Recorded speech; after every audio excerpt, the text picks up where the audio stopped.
અમારી સમ્રાટ સમાચાર ચેનલ સબસ્ક્રાઇબ કરો, લાઇક કરો, કોમેન્ટ કરો અને જોતા રહો પળે પળના દરેક પ્રકારના સમાચારો. નમસ્કાર મિત્રો, આજે આપણે છીએ ભાવનગર જિલ્લાના તળાજા તાલુકાના રેલિયા વાડી વિસ્તારમાં. ત્યાં એક ખેડૂત સાથે થોડીક સમસ્યા છે, આપણે વાત કરીએ. શું પ્રશ્ન છે? તમારું નામ? મારું નામ ઝવેરભાઈ ભાલિયા.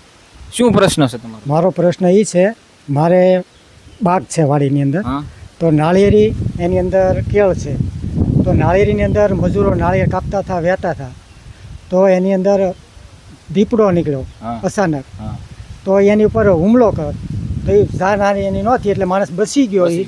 એટલે મેં તરત જ તે અમારા ગામના જે બધા વડીલોને મેં જાણ કરી અને એ તરત આવ્યા. પછી અમે વન વિભાગમાં ફોન કર્યો. કેટલા વાગે કર્યો? અમે 10 સાડા 10 ફોન કર્યો. કોઈ આવ્યા નથી? આવ્યા કોઈને. ઓલા આવ્યા છે અને હું ઓલા કહેવાય કોણ આવ્યું? આપણે ફોરેસ્ટ મિત્ર કહેવાય ને, જેમ કે વિદેશભાઈ છે ને એક આપણે બીજા ભાઈ એની યાર હતા. બે મિત્રો આવીને જોઈન ને ત્યાંથી નીકળી ગયા સીધા. શું કીધું એ લોકોએ? પછી એને કીધું કે તમે તમારું ધ્યાન રાખજો. અને મેં કીધું ધ્યાન શું રાખે, આમાં અમારે તો કંઈ બારણા નથી, બારી નથી, તો કે એની અંદર તમે ઝાડ ને એવું બધું લાવીને તમે સાવચેત રહેજો કે એમ કહીને. હા, એમ કરીને વહી ગયા. અને કોઈ મેડમ હારે એને વાત કરાવી, તો બેને એ જ કીધું કે કાંઈ પ્રશ્ન હોય તો કહેજો, એટલે હું માણસ મરી જાય પછી જ એને ઓલું કરવાનું એમ. એટલે કહેવાનું એવું છે કે આ લોકોએ 10 વાગે એ લોકોને જાણ કરેલી ફોરેસ્ટ વિભાગને, પણ હજુ સુધી કોઈ અધિકારીઓ અહીંયા આવેલા નથી. એમ કહેવાય કંઈ પણ આ લોકોને થયું તેનો જવાબદાર કોણ છે? તમે જોઈ શકો છો, આ બધો એમ કહેવાય દરવાજા પણ નથી, બારી પણ નથી. અને એ લોકોએ એવો જવાબ આપ્યો છે હાસ્યાસ્પદ, એમ કહેવાય કે જાળી બાંધી રાખજો ઘરની ચારે બાજુ. તો આજુબાજુ વાડી વિસ્તારમાં પણ લોકોમાં એમ કહેવાય કે ભયનો માહોલ છે દીપડાને લીધે. કેટલા દીપડા છે? એટલે અમે જોવા ગયા એની ઓલા એની હારે, એટલે બે એની હારે બચ્ચા હતા અને એક દીપડો છે. બસા કવડા છે? બચ્ચા તો કૂતરા જેવડા છે. તો તળાજા વન વિભાગને આ વિડીયોના માધ્યમથી જણાવવાનું છે કે તાત્કાલિક આ ખેડૂતનો પ્રશ્ન હલ કરવામાં આવે અને એમ કહેવાય કે આ લોકોને એમ કહેવાય કે ભય મુક્ત કરવામાં આવે.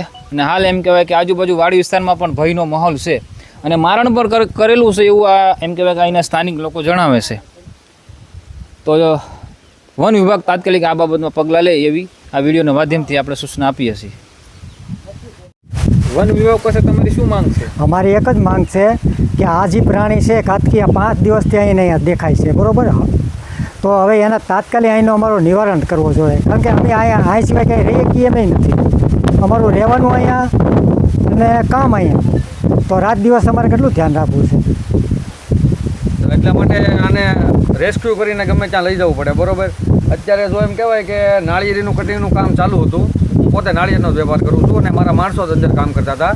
એટલે એ લોકોએ અચાનક જોયું છે કે ભાઈ મારણ કરેલું છે ની ત્યાંથી નીકળ્યા એટલે દીપડાએ એની પાછળ હુમલો કરવાનો ફરિયાદ કર્યો. એટલે લોકો બધા ભાળીને બહાર આવી ગયા, બરાબર. હવે અત્યારે એમ કહેવાય કે આ નાળિયેરની અંદર ખૂબ છે ભરેલો બગીચો આખો. હવે અત્યારે અમારે આનું કટિંગ કરવું છે અને હવે અમારે શું લાઈન લેવાની, બરાબર. માણસો તો બધા ભાગી ગયા. એ લોકો એમ કહે છે કે ભાઈ હવે અમે આમાં આવશું નહીં, તમે આને પકડાવી લો કે ગમે કંઈક રેસ્ક્યુ કે ગમે જે કરવું હોય તે કરો, બરાબર. 2 દિવસમાં વયો જાય અહીંયાથી. અને અમુક ફોરેસ્ટવાળાને વાત કરી તો એ લોકોએ એમ કીધું કે ભાઈ અહીંથી વયો જાય. તો હવે એ વયો જાય એ વાત બાકી છે, પણ હવે અહીંયા તો માણસોને ખબર નથી કે ભાઈ અહીંથી વયો જો. એ લોકોને તો એવું થાય કે ભાઈ અહીંયા જ છે, બરાબર. તો અમારે એમ કહેવાનું છે કે તાત્કાલિક આની કોઈ એક્શન લે અને આની ગમે તે જે થતી હોય તે ફોરેસ્ટ વિભાગ કાર્યવાહી કરે અને અહીંયાથી એને બીજી જગ્યા પર શિફ્ટ કરે કે જે કાંઈ તે થતું હોય તે કરે, બરાબર. અને માણસની એવી માંગ છે કોઈ માણસને જાનહાનિ ન થાય એવું કરાવો ફોરેસ્ટ ખાતાવાળાથી.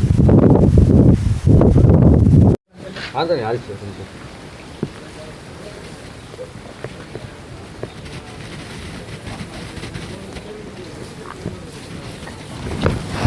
સાઉન્ડ નાખજો ને.